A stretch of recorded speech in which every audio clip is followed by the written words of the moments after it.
Hello, everybody.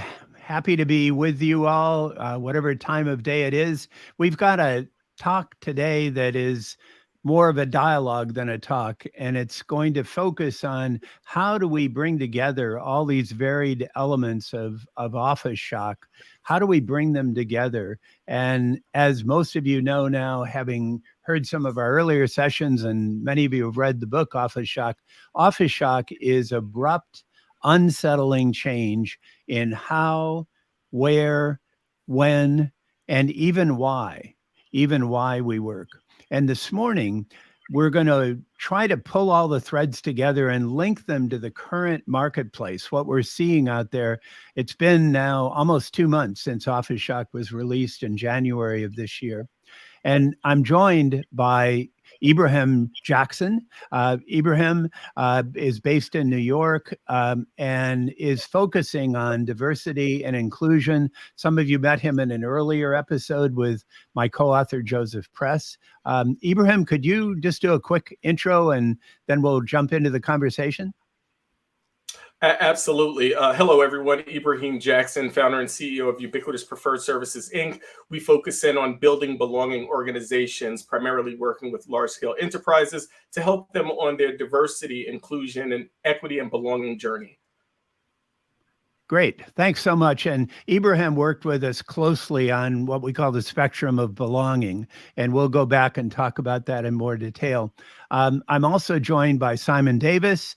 Simon is based in Arizona, and it's actually, I love the name of your company, Purposeful Intent. So, Simon, could you introduce yourself briefly? Yeah, absolutely. Thanks, Bob. Funny enough, the company actually comes from a good friend of mine who, when the pandemic was in its throes, he sort of made a statement that the office is going to be important in the future, but it needs to be used with a purposeful intent. And we've really built an organization and a community that's focusing on everything related to the future of work, the future of living, and the future of education. So looking at how do you bring together the right parties to talk about, what should you be doing from a corporate perspective in terms of the next generation of worker? How do you support existing systems? How do you use the real estate you have? How much real estate should you have? And I think very importantly, why should we be bringing people back to a physical space? So it's been an interesting journey, and I'm excited to be here today. Great. Thank you so much. And we talk in the book about flexive intent, and we talk about the importance of purpose, the why are you doing this to begin with. So what we argue is that if you think future back about the future of the office, the future of work, and indeed the future of living, what works is to be very clear about your direction, your purpose, and then very flexible about how you get there. So I'd like to just begin the conversation, a little warm up before we get into the 7 spectrums of choice. I'd like to hear what each of us, including me, are seeing in the current marketplace out there as we try to talk about the future of work, the future of living. What are you seeing? What are you hearing? And just to open the conversation, what I'm seeing as I talk with CEOs, heads of strategy, heads of innovation, I'm seeing a kind of mood of caution, a mood of anxiety. It's uncertainty about the recession idea that's still an idea, but looks likely. There's uncertainty around the war. There's uncertainty around climate. There's just a general unease. And we talk about the VUCA world in the book, volatile, uncertain, complex, and ambiguous. That's certainly true. And it appears to be getting worse. And at least as I'm talking with executives, it's a kind of cautionary mood right now and kind of a wish that this was all behind us. So we're hearing a lot of people say, stop talking to me about hybrid. Let's just get back to the office. Let's get back to an easy way. I want to get off of this topic, but I'm interested. What are you hearing? So first, Ibrahim, what are you hearing as you're working with many executives? What are you hearing as you talk with them? Absolutely. What we're observing as well as seeing and experiencing in real time is, to your point, it is varied and it depends on industry. So as an example, when we look at the financial services institutions, there is a huge push for getting back into the office. However, when we look at some of the utility companies on the other end of the spectrum, it's less of a push and it's more of just be effective, and they're focused similar to the chapter in the book on outcomes. How do we drive outcomes? And we're seeing some of those things, and then we're seeing a blend of that within healthcare life sciences, with the exception of some of the medical device companies, which are really doing a push to bring back in. But they are also concerned with the economic headwinds, as well as some of the political and geographic unrest that's happening in Europe. Yeah.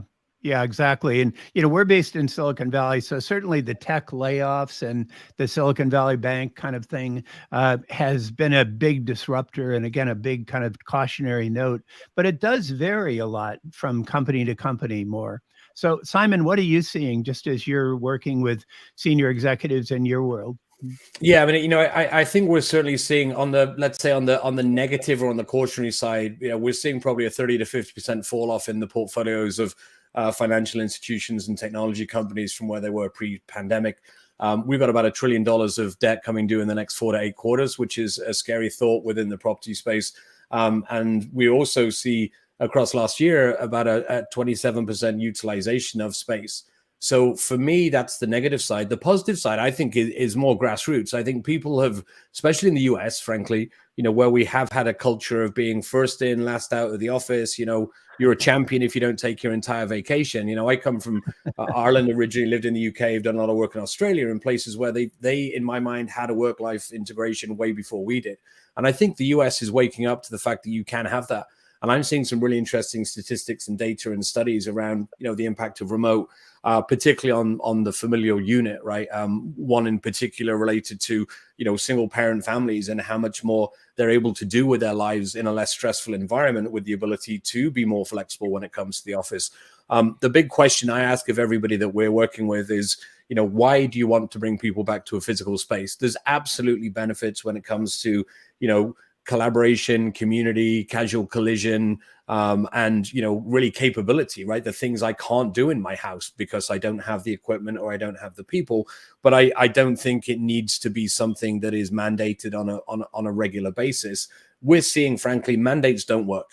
Nobody is publishing data related to their mandates, because when you talk to people behind the scenes, one company I know in particular in Australia, their official word is you have to be back in 3 days. Unofficially, you have to be back in 5 days. They're at a 22% occupancy because the employees are saying, do you really think you're going to fire all of us? So I think there's room for optimism at the grassroots on how this, I think, has very positively impacted people and how they live and how they can actually experience more. I'm hoping we're going to get to a place where we're not living for the weekend anymore, and we actually get to enjoy family, friends, and non-work related things on a daily basis. Got it. Really interesting. So I'm intrigued by your notion, Simon, of magnetizing the workplace. Can you just introduce that notion? Because I think that's going to thread through the rest of our conversation. What do you mean by magnetize? Yeah, it's interesting, Bob. I was in Australia for a couple of weeks in January, February time of this year. And one of the greatest things I heard was from a gentleman at Accenture. And he said, we realize now we have to earn their commute. And I said, what do you mean? And he said, well, we have to make the place somewhere that people want to commute to. There can't be an expectancy that you're going to come in just because. And so the magnetization of the workplace is creating things that are appropriate to make that workplace stickier. We just did a great session in Boston last month on people, place, and hospitality. The premise being really, how can you use hospitality as an attractor? And I think there's a big misnomer that people think if we want to bring people back from a hospitality perspective, we have to have Lizzo perform live every week. It's not the case. You've got to make people feel wanted and needed and give them what they need. Yes. Fidelity Investments, where we hosted our event, they actually have a text number that you can utilize if you forget something.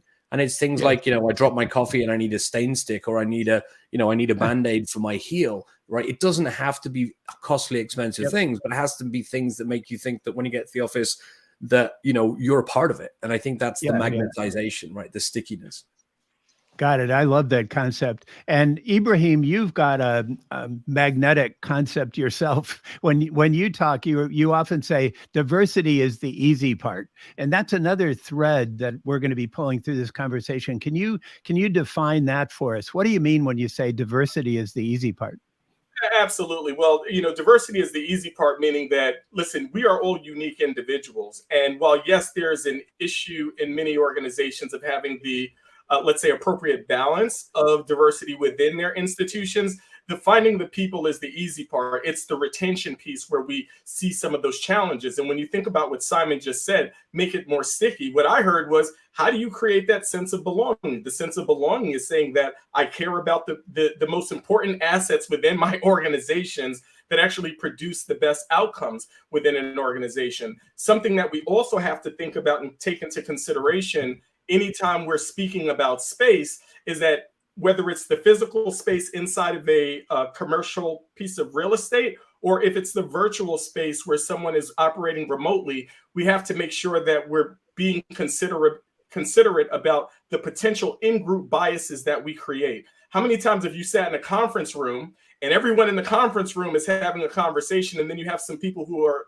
remote and you forget that they're on the phone, right? Well, think about that as someone who's going on their career journey and they're thinking of getting promoted, but they're not getting those opportunities to develop the social capital that's required to say, hey, I'm now getting sponsored by someone because they know me, they know how I can deliver, they see how I move and operate around other people. How does that begin to shift? So those are some of the complex issues that we're working through with clients. Yes. Got it. So, okay, so let's remind folks of the 7 spectrums of choice. And Julie, if you could pull up the summary image here. This is an image, a metaphor of the mixing board, the music mixing board. And my co-authors were very important in creating this. Joseph Press introduced this idea of the musician, the music mixing board. Christine Bullen, who grew up at MIT with the digital media that we're all using on a daily basis now, and was instrumental at building the bridge from the IT organization to the C-suite. But these are the 7 spectrums of choice. And this is going to guide our conversation. We're going to begin with purpose. Why an office at all? So what's the purpose? Then we're going to talk about outcomes. And this is really a mix, and it's not a binary choice. It's a sliding scale from shareholder value to stakeholder value, or from profit to prosperity. Then we're going to talk about, we're futurists, we're humble futurists. And if you look future back from 10 years ahead, it's obvious that climate is going to be a dominant output variable. And offices in the past do not have a good record in terms of climate impact. So the scale here is from net zero at a minimum to regenerative. Then we introduce belonging, and here Ibrahim will be introducing this conversation, but it's key to understand how can we be purposely different. Diversity is obvious if you think future back. What's not obvious is how do we create a climate of inclusion, a climate of belonging, a climate with more equity. Then we'll get to augmentation, the spectrum of augmentation. And we've introduced now, just a couple of weeks ago, the Office Shock chatbot based on GPT-3. We use GPT-3 to help write this chapter. We now have a chatbot. I think we're the first book to have a chatbot. I'm not sure, but it's been very interesting just to share that and to interact with it. And sometimes I find it said things better than I could. Sometimes it's messed up, but sometimes it's better. Then we'll talk about time and place, which is the question that still, unfortunately, dominates the marketplace. And when can we go back to the office? And as Ibrahim was saying, and Simon were both saying, mandates don't work, and yet we're doing them anyway. We're doing them anyway. So how do we get past that? And finally, how do we hold this all together? And Joseph and I had a LinkedIn conversation with a professor of leadership, Chuck Allen from the Army War College, the group that coined the VUCA world term and kind of knows more than any organization I've run into at how to keep the VUCA world balanced. So that's the conversation we're going to go through. So please take down the slide now. And Simon, I want to start the conversation with purpose. So when we were writing this book, there was already this focus on when do we go back to the office? And what we were saying is that's an interesting conversation. But as we did this research project over 2 years, that question of when do we go back to the office, that was number 6 out of 7. And the first question was, why an office at all? So help me understand, how do you coach people at dealing with the question of purpose? It's hard, because I think we all have our innate feelings and, from prior experiences, and I think there's just a big shock factor for people in terms of, I was used to this thing before the pandemic, and for many people, I want it back, particularly as we're seeing, right, at a C-suite level. Frankly, it's generational. People that have never managed or really dealt with anything outside of a physical environment. There is a fear factor in terms of what do we do, right? If I'm a middle manager and there's nothing to manage, what am I going to do? If I'm used to managing by sight and I don't, take those other considerations, I believe, as unfortunately a lot of prominent people have believed. I remember Boris Johnson saying about, people work from home that sort of casually stroll to the fridge every day and grab a piece of cheese and then come back and maybe do a bit of work. I think they're detached from the reality, of how people are working. And I think also detached from the reality when I think office shock and I think the next 10 years, how many companies have we seen or will we see that evolve out of the pandemic as fully remote or remote first? Organizations that are growing and that are saying, you know what, I'm actually not going to bother investing in what is typically the second largest cost for any corporation, physical real estate. I've met with, startups and I'm talking companies, in the thousands where they've said, you know what, we're not really going to invest in real estate, but what we're going to do is we're going to bring our people together every quarter as the destination. Right. And that's one way that we can actually repurpose space going forwards, is actually create more of that hospitality driven, intentional sessions. I think, we need to sort of look at different ways of utilizing what we have and the benefits for that. And that's the biggest struggle. People have got space they've spent money on, they're proud of, they like the physical aspects, but I think we're seeing more and more the fear factor is that now is going to move to the fact that how do we retain talent? And I just hope, or attract talent. And I just hope that people don't start relying, as some in the industry are, on, those tactics around, you've got to come back into the office or else, because it's just not a good way to be. And I think we'll struggle as a nation in the US if we are, focusing less on how do we make people happier and more innovative and more successful. A couple of things I did take away from meeting with my friends at Fidelity, their whole approach on space is let's meet people where they are. So if I'm somebody that prefers being at home the majority of the time, or working from a third place, or working from the office, as an organization, you have to support that. They also have one of the most interesting schemes I've seen, where they actually do tell people you have to be in the office for 1 week a month. They determine the office based upon the teaming and the connectivity. And I like that, because at least then you actually do have a purposeful intent for being in the office for that 1 week. Yep. If you're an individual that wants to go in the rest of the time, you're able to, or if you prefer to work remote or a hybrid, you're able to. And I think the big thing that we're lacking, frankly, and I will say in the US, is just giving people agency. I use the phrase a lot, treat them like adults, right? If you're employing somebody, I mean, I look at Apple deciding this week that, we're going to track when everybody comes in and we're going to give them a demerit if they're not there. I'm like, you're paying these people probably six figures. Do you really think you need to treat them like that? And do you think that's going to generate anything apart from people coming and bitching about what's happening? Like, do you really think this is going to drive innovation? No, there are absolutely a lot of valid reasons to bring people together, to collect and to be. It doesn't have to be in traditional space. Yes. And Ibrahim, you're on the board of a fascinating organization, the largest mentoring network for young African-American IT leaders, ITSMF. Simon introduced this idea of generational differences. What are you seeing in particular with regard to young people and purpose and meaning in work?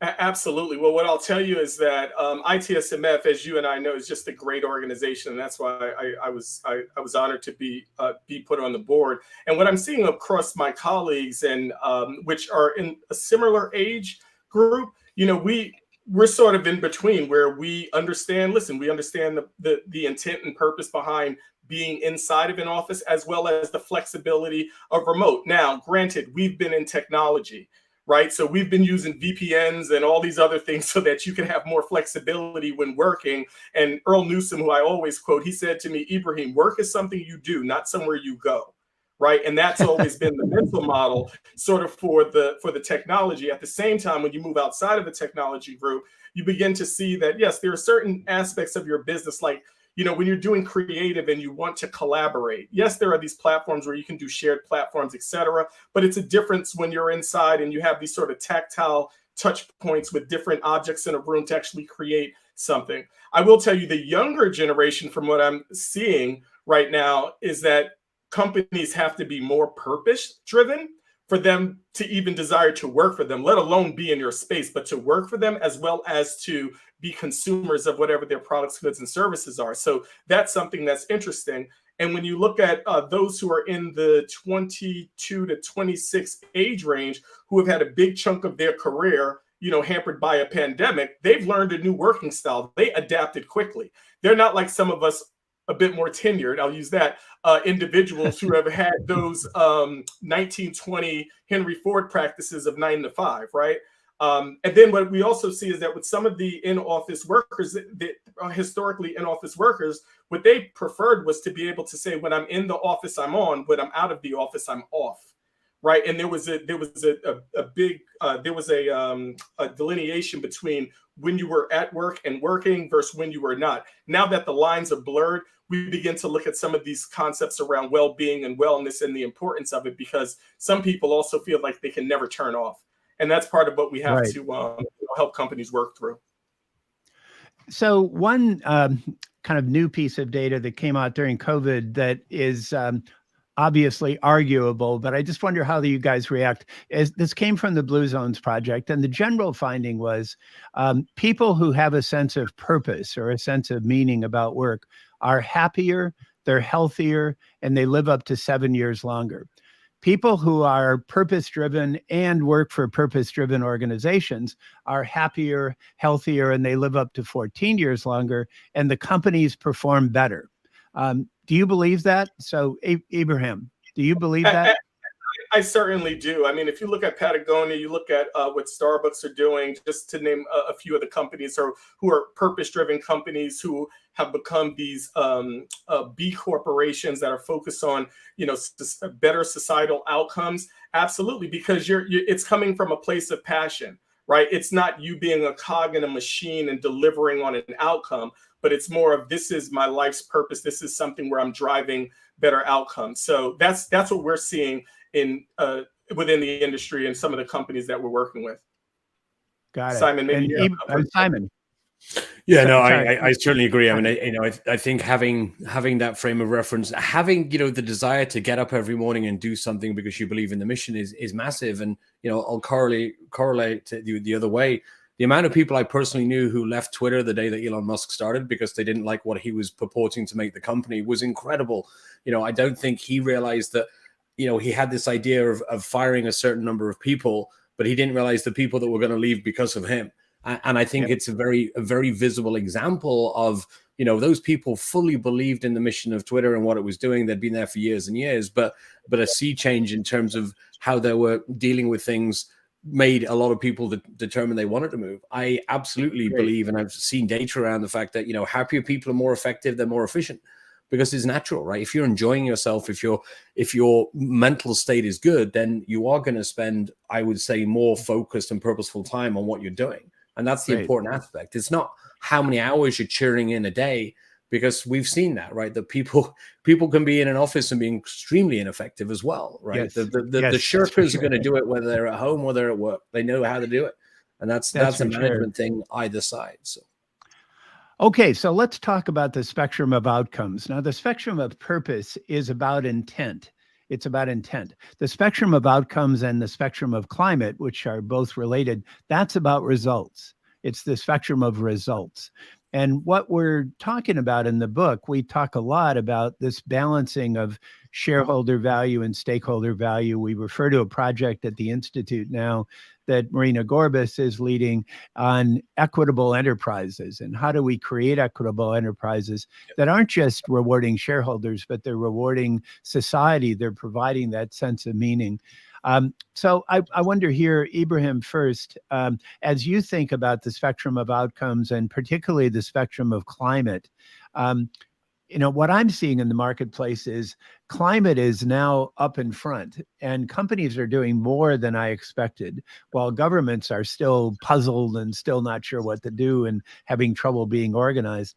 But, what are you seeing in your world in terms of the spectrum of outcomes and in particularly the spectrum of climate outcomes? Yeah. So what I'll share with you is that we've seen this when we had green IT, right? There was a big there Yeah. was a big push, right? There was a big push around green IT and how do we get to zero emissions in those spaces.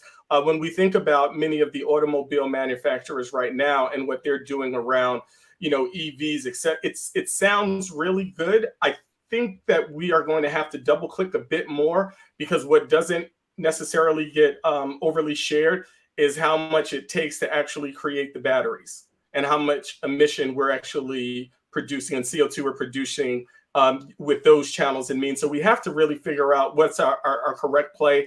I had some conversations about 2-3 weeks ago with a group of executives and CIOs specifically, and he said, Ibrahim, nuclear is the way to go, but we have to really figure it out on this side of the US. So there are a lot of conversations that are happening in this space. But again, I don't double click as much here, but there is definitely a lot of corporate drive to get us to a better place when it comes to climate control, especially after you see snow falling in Los Angeles. So. Yeah.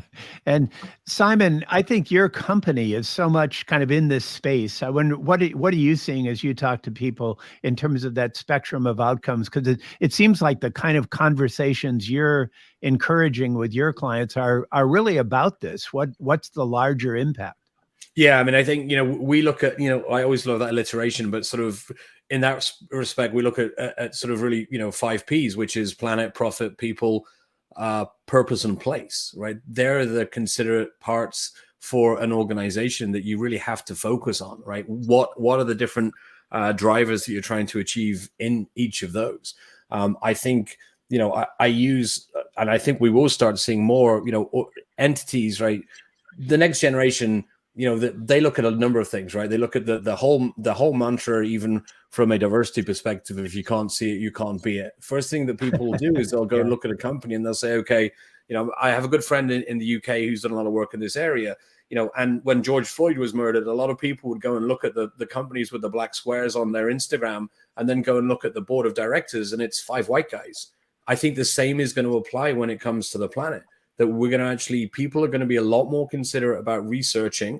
And of course, it's easier these days to understand that whole, are these companies really living the values that they're purporting to be, right? Are they really as ethical? Are they really as sustainable as they're saying? And as again, I think we can really, really see that in terms of, the desire, I would say, of the next generations to be a lot more focused on that. As somebody who, the outward component of what we do is essentially putting on conferences. My big focus is on how do we make things at least hybrid, if not fully virtual, because in 5 years, maybe less, the newer generation of execs, they're not going to fly across the world, not from a time perspective or from being away from the family perspective, but from a sustainability perspective. And I think as organizations need to think about that more and more. And I think live those values and it not become, as Ibrahim was related to, a box checking exercise to say, we did this, and this, so therefore look how great we are. And I think that scrutiny is a good thing to make sure that companies are living those values. Yeah, I do too. And it is, to me, it's a very healthy conversation going on now about equity, about climate. But do we have time?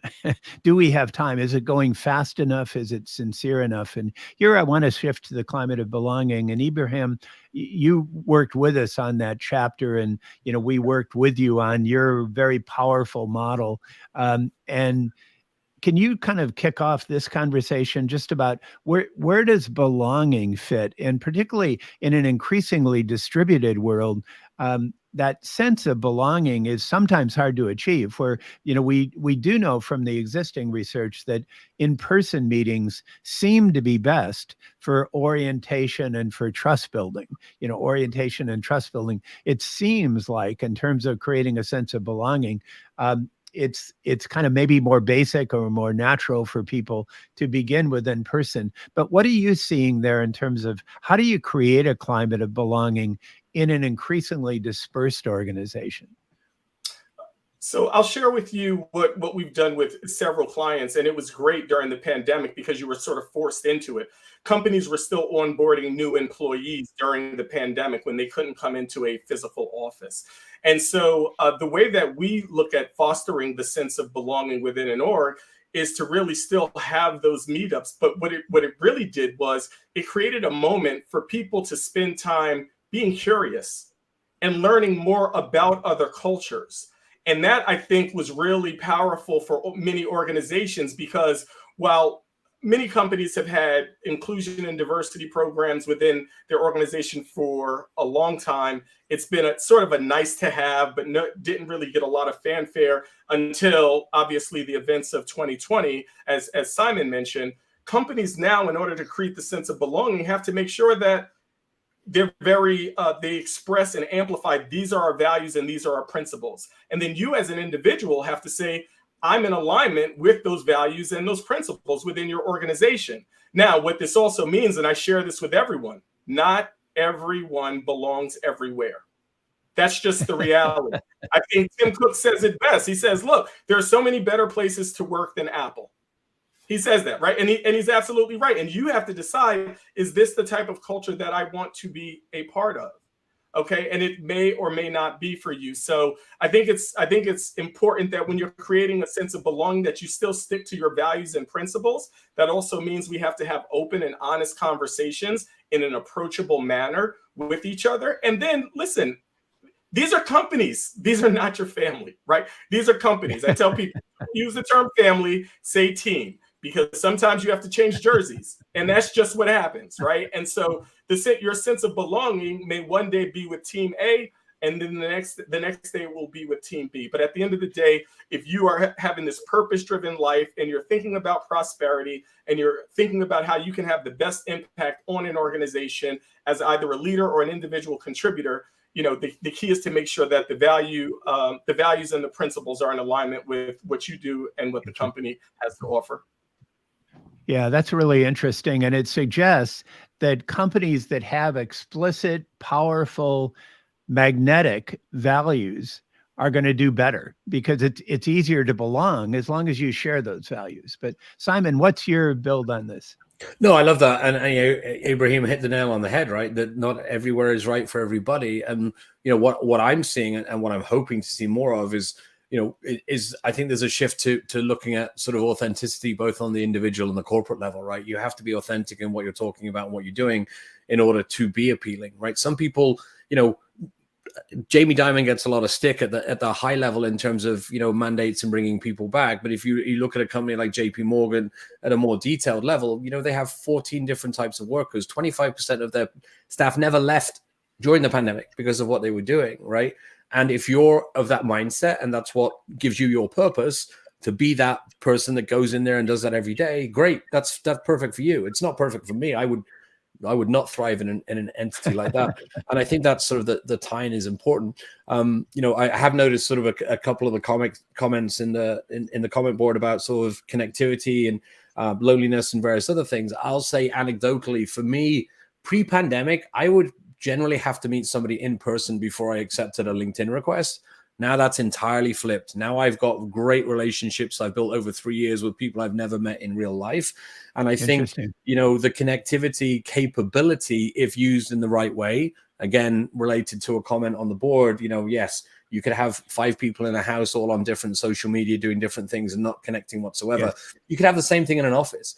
So if you're going to bring people back into the office because you think that they're going to naturally click, they're not. You have to be purposeful about what you're bringing on board. You have to actually help aid those sort of casual collisions and discussions. The comment earlier about, you know, bringing people back from an onboarding perspective is a big one, right? If you're new to a company, you want to be there in person. I've actually seen some great stats from a friend of mine at Adobe about how much faster the people they onboarded in person were to their first line of code than the people that were onboarded remotely. Right. So, and again, that goes to the purpose, it goes to the why, ultimately being driven by the person being in the right seat in the first place that fits them. And that's an intriguing one. Like I look at that sort of in terms of where do we go in the future, right? Because to me, a lot of people, their first questions probably in an interview process should be, what's the salary and what are the requirements in terms of flexibility? Because if the salary is lower, but I can work from home a bit, then I might be more inclined to take it. And I think we need to remodel a lot of these things, because generally you don't have that conversation until 3, 5, or 7 interviews in.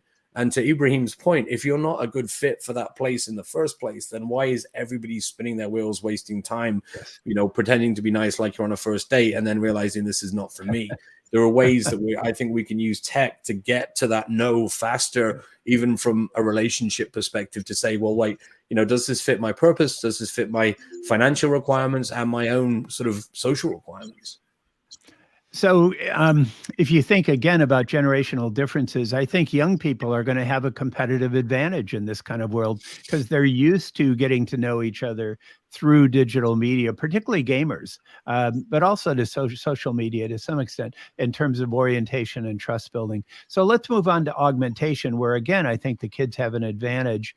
And I'm just thinking about this, starting from myself here. I'm a writer. And if I'm going to be writing books 10 years from now, I'm going to have to be augmented. So that's why we chose to use GPT-3 before it became popular, while we were writing the book. And we brought in our colleague, Jeremy Kirschbaum, to help develop it, and then to help develop our Office Shock chatbot. So our assumption here is that most people are going to be augmented in some way if you think future back from 10 years out. So I just wonder if we could start the conversation here. How might you expect to be augmented?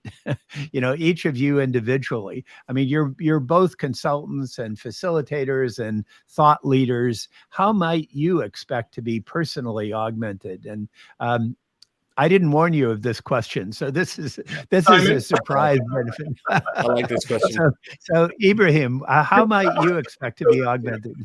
Yeah, absolutely. So one thing I'll say is this: there are several trends that I'm actually excited about. One is fractional work, right? And so the greatest thing about fractional work is that now you sort of get to be that big consulting house as a small independent individual, right? Where you can do some work for me, you can do some work for Simon, you can do some work for Bob, and you're gaining all these experiences and new insights from different people. And then when you speak about the sense of belonging, think about that you have an individual who's coming with a breadth of knowledge that's not trapped behind your institutional knowledge that's sitting in 4 walls.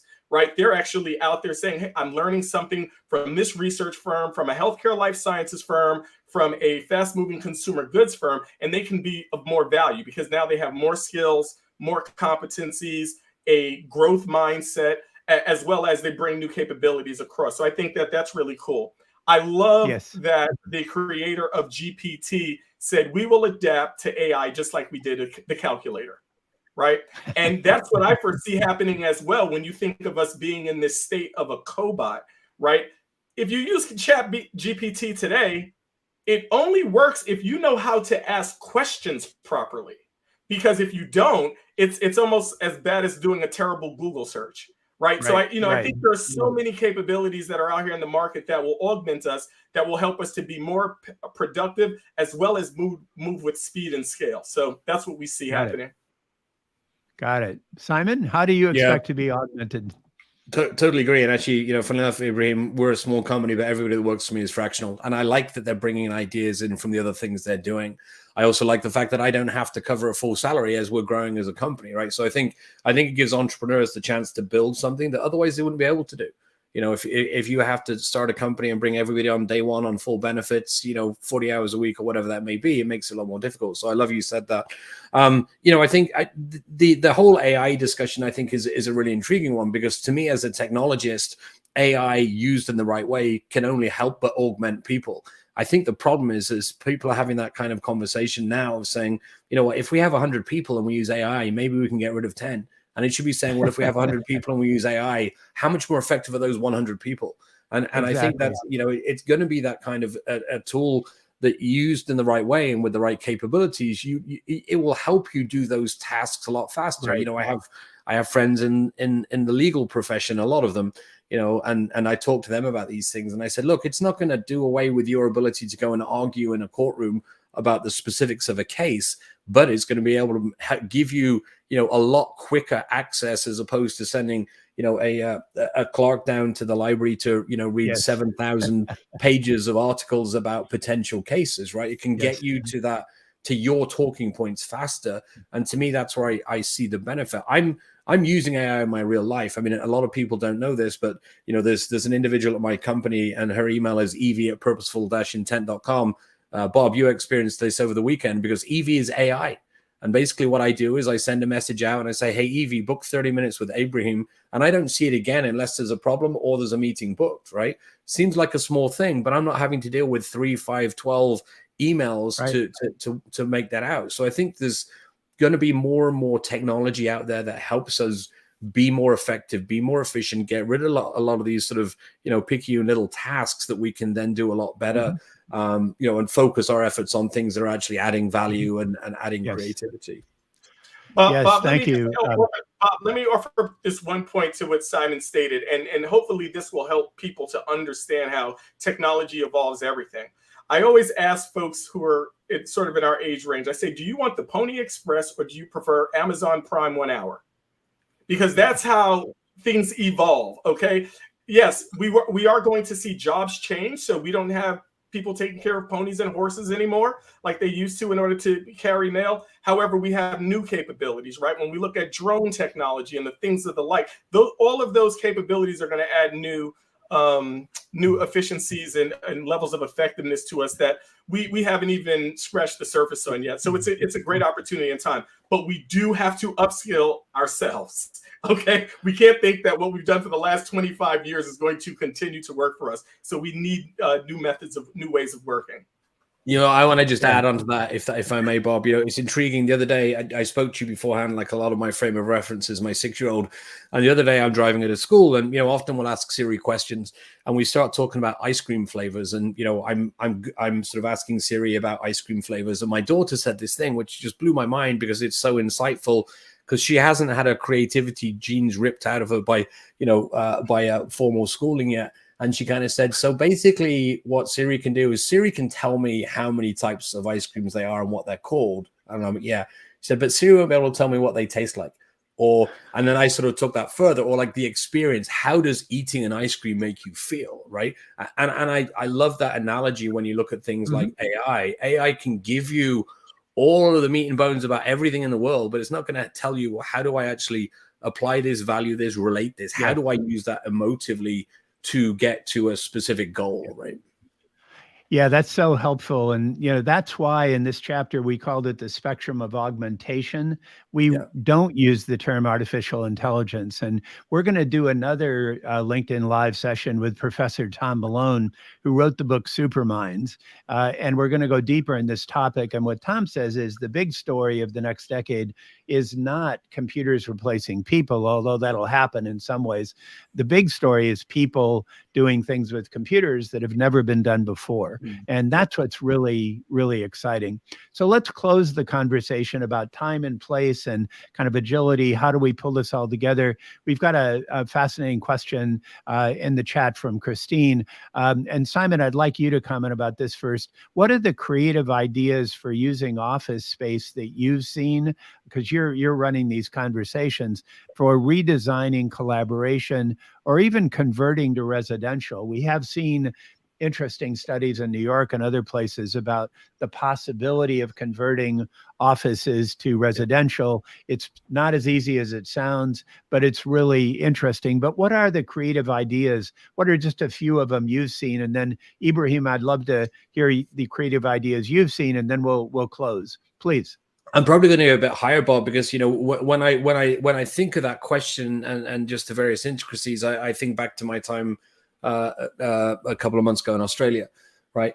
They don't have in Melbourne and Sydney the same issues we have in somewhere like San Francisco and LA that we have to deal with on a daily basis that really, in my mind, are probably prohibiting people from coming to space. And it's everything from traffic to homelessness to, drug issues to social issues to vested interests of politicians. It's the whole kit and caboodle. And I think the problem is no matter how you design that box and what is in that box to attract people, if they don't feel comfortable getting on a subway to get there, or they don't want to spend 2 hours traveling to get there, it doesn't matter, right? So the actual, that's sort of the my shocker headline is, it really doesn't matter what you stick in there unless you actually work on the other things. I love the fact that, in my mind, regenerating a city like San Francisco or Los Angeles downtown, hopefully can actually help solve some of these problems by looking at things like, utilization of space as residential. You can't get industrial space for love nor money. Guess what? It's a big investment space. It's a big job creator and job generator. So we should be spending, in my mind, more time looking at those aspects of how do we take these things that we've got and repurpose them back in. I think, to answer the actual specifics of the question, what have we seen in terms of collaboration? I think it is bringing people in, giving them a sense of feeling. Right. There's two edges to this sword, but part of it is that FOMO, right? I want to be in the office personally sometimes because I've built relationships with people. I miss my friends. I want to see my friends. I think of our generation, a lot of us probably met their significant others through work, and then we met friends through work. And so there's a big pull to the office, but that pull is only going to be there if all of the things are in play, right? I want my friends to be there. I want to make sure that we have the right kinds of space. The big thing I say to people is like, look, in this new world where people probably don't have a dedicated space, you've got to make sure you have the right makeup of things like phone booths. Because if I come in because I have 2 hours of media, when I come in one day because I have 2 hours of private conversations I need to have in a phone booth, and they're not available because somebody is squatting in it for 8 hours a day, I'm not going to come in again. Right. So I don't think it's necessarily sort of some big magic, as I said earlier, Lizzo in concert type thing. It's really just making sure that when somebody comes in, they're greeted in a nice way. It's friendly. There's good options for, healthy eating and things that I might not get. I think there's also newer considerations we have to think about for future generations, right? There's a whole group of people that grew up with work during the pandemic that aren't used to paying to commute. They're not used to paying for lunch.